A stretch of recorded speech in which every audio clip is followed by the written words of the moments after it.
Ya, jadi itu pembahasan anu kamari can beres. Anu kamari teh urang teh kakaran depikeun kana naon kada kamari teh. Ai kamari teh kakaran depikeun kana aya naon? Aya dikir di jaro masjid eta ucan.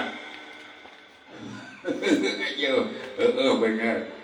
Apalah gue ibadah iketan, alhamdulillah mana masih panjang otakna halus kene normal dah.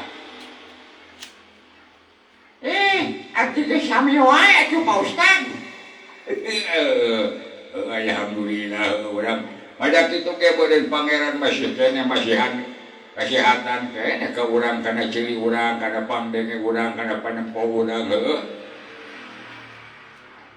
Tadi dia orang kudu tapakur teh karena diri teh yang orang teh alhamdulillah ku pangeran teh masih dipasihan kene nya eta sehat ceurik sehat panyon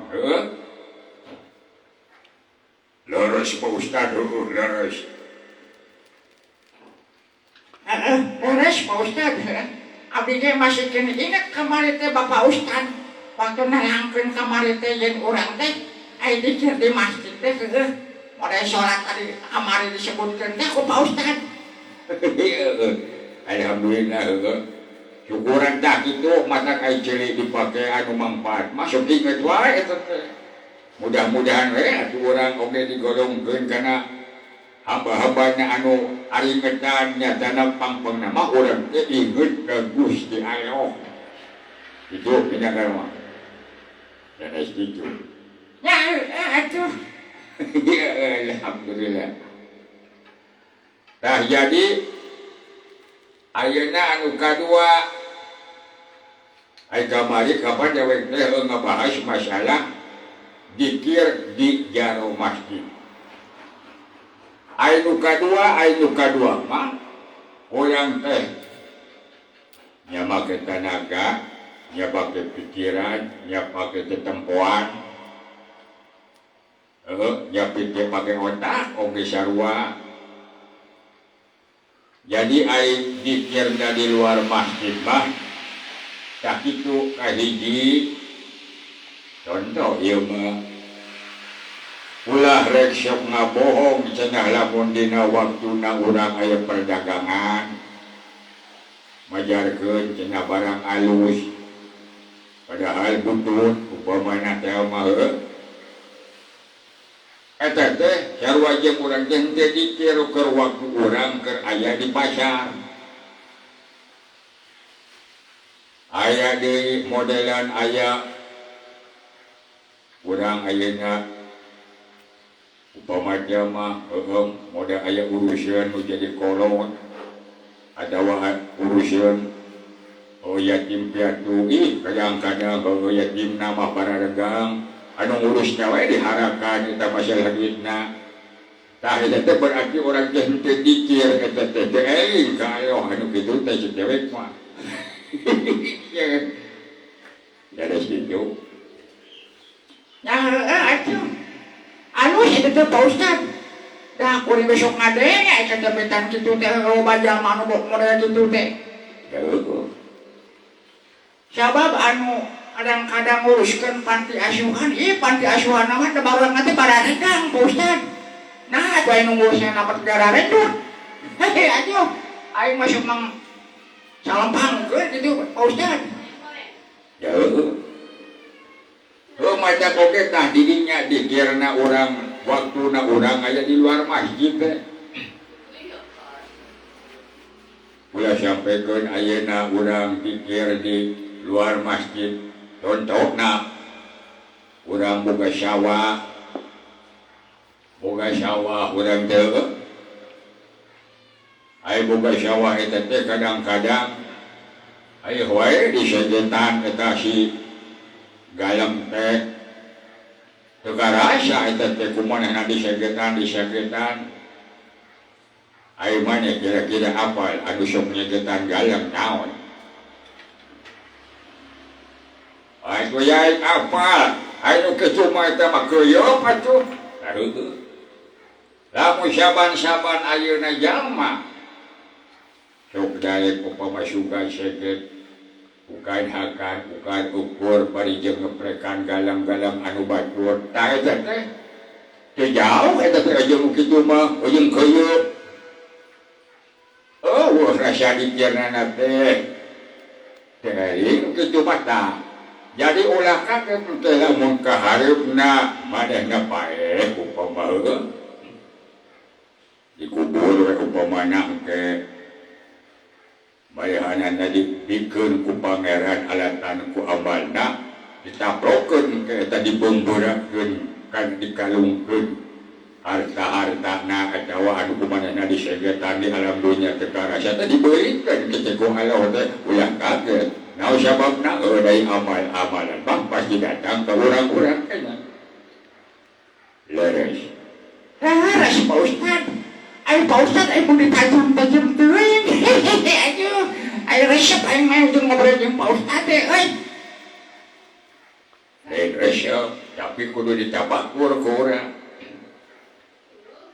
Tah lamun urang upama daek suka seget kana galang, da teu karasa.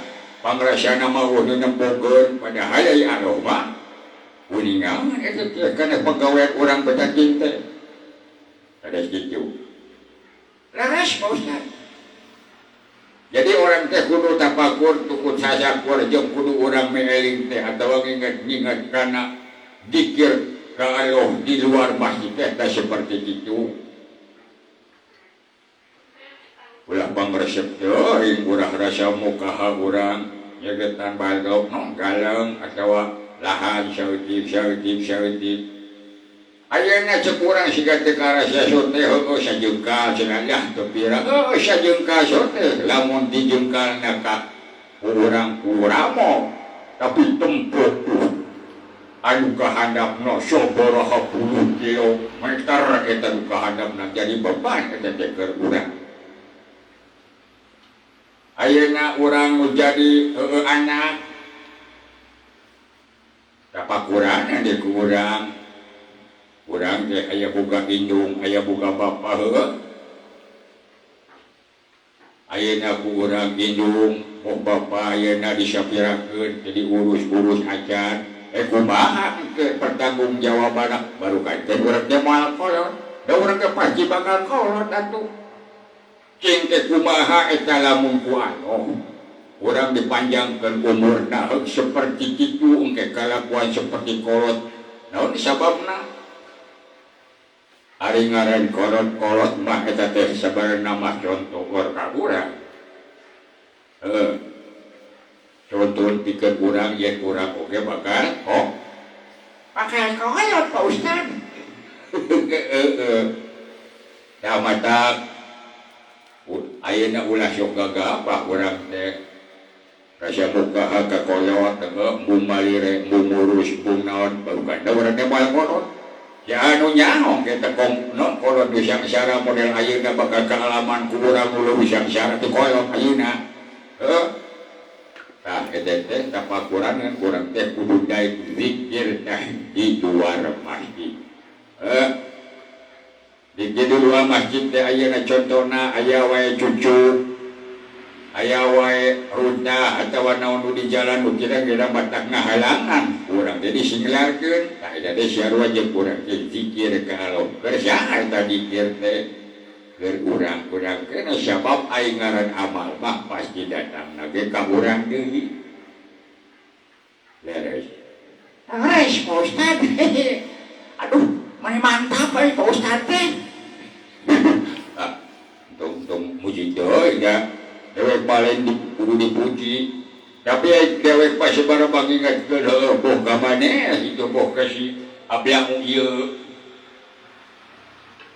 ya Pak Ustad ku abdi teh diperhatos saja ka hartos Pak Ustad geus syukur atuh ka harti mah popoje ka hade urang mah dina kahirupan ayeuna teh sing loba mawas diri sing loba ngaji diri da sabarna mah urang aya ngaji teh ulah henteu kudu urang Islam maca Al-Qur'an teh tapi dina Al-Qur'an eta oge aya contohna lamun urang ngaji tong jauh-jauh ke kudu surat anu cenah sok wae ayana aku hilaing ayana tempo kapan orang aya keleutik masuk diajar alif-alifan leres Pak Ustad. Sok diajar alif-alifannya. tah ayeuna alif teh kapan sok make jabar ya Leres Pak Ustad.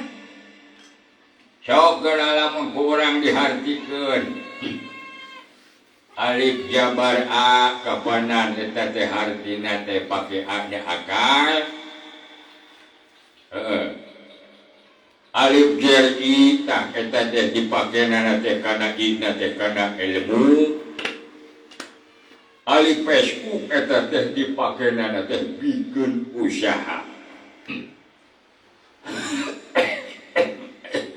aduh aku jenwe aduh ya Bapak Ustaznya dasuk Bapak Ustaz teh itu sering pisan ieu dewek teh euy loba pisan manggung euy jadi ayeuna teh karana teu ngarareunah ieu teh kuwe aya bimaklum bae ku sadayana oge euy si dimaklum mau dayana bakapan hujan kakare turun kadang-kadang pila kabang kadang-kadang heueuh matak aduh teu ngarareunah kana awak teh euy tah alif jabar a teh pakena teh akal sok akal pikeun neangan kahirupan ku urang ke di alam dunia ieu teh pake akal usahana kumaha eta carana pake akal lamun urang hayang dagang jamah cek paribasana sok nakal atuh paling neangan modalna neangan modal eta teh pikeun urang ngawagunnya eta usaha pake akal neangan modalna neangan barangna anu kira kita mata resep batur mata diberi ku batur teh dipake kana pemikiran urang kana akal urang pake ku akal jangan halus mah kitu produkna atawa barangna nu halus sopan orang dina ucapanana kapanan aya usaha kan kitu ulah rasa urang asal payu wae bari jeung urangna nipu upamana loba eta teh jaman nu teu dikir teh modelan ayeuna dina kiloan-kiloan kadang-kadang teh sok dikurangan timbanganana eta teh sabaraha teu dikir anu kitu teh teu dikir teh eli padahal naon aya cenah naraka syakor teh dibikeun ke ka jalma-jalma anu sukaran itu ngurangan timbangan anu barang kuntur dialus-aluskeun nya nipu wae da kintina mah eta teh kabeh oge bakal dihisab dipenta pertanggungjawabanana sanes kitu jauh kudu Aisyah tuntutan wae kunaon ieu teh. Baik bagus euy, Ustaz. Aing bari kabuka hate euy ku Ustaz euy. Ai mane kumaha? Aduh, abdi ge mane nyarep Ustaz. Mane tadi Bandungan wae teh ka Ustaz ngomong teh mane nyarep. Benar Ustaz eta teh. Da sok loba ayeuna mah geuningan heueuh jalma teh asal payu ka duit wae. Nyaho haram eta teh timana nu penting mah manehanana teh meunang barang. Terus dijual. Tah eta cek Pak Ustaz kumaha eta anu barang syubhat model gitu. Ai masalah nu barang syubhat mah cek dewe leuwih hade lamun aya hiji perkara anu urang kira-kira matak ragu ditinggalkeun siapa bisa jadi eta teh lamun barang anu urang diragu-ragukeun teh bisa lumpatna teh kana haram terus Ustaz kartos Ustaz syukur atuh ai pada kartik mah ieu mah ada urang mah keur dalam rangka urang teh keur meeling ka diri urang heuh. Lurus Ustaz. Hehe, aja. Leres pisan, Pak Ustad. Dari teh masalah nama abdi teh sok bararingu. Bingung kunaon mana. Tah jadi urang dina sagala perkara teh ayeuna mah urang teh kudu mawas diri poh dina usaha kahirupan urang kerja popoena.